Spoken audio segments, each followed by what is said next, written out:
Hi, today I'm going to talk about another interesting facet of the SAT English paper, and that facet is called Standard English Conventions.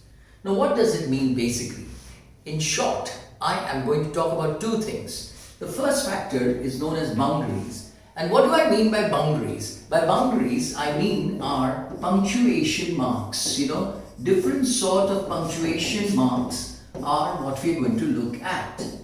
And we're going to look into three main punctuation marks. They are basically the comma, which is also known as the comma splice. That is what it's known as, the comma splice. It's known as that's number one. Number two, we're going to talk about the semicolon, which is this. This is the semicolon. The semicolon, we're going to talk about that. And the semicolon, we go into characteristics of semicolon. When is a semicolon used to separate in a sentence a part of a sentence? And the third part is the colon, which we'll talk about, is the colon that is there. We'll also talk about the hyphen, which is there. This is the colon, this is the colon, this is the hyphen that is there.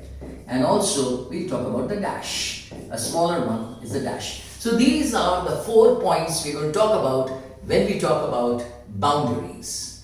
And then in the second part, we're going to talk about form, structure and sense. When we talk about form, structure and sense, we are principally going to talk about in a sentence, which is basically a verb, a subject, a verb and an object. This is how a sentence rolls.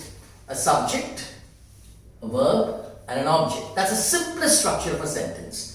Now the relation between this and this, the verb and the object, the relation between this and this, that relation we will talk about, the relation between the subject and the verb, and the most important thing we are going to talk about is the tense part of the thing itself. So that promises to be the most interesting session for you right now. Let's move on to our next question.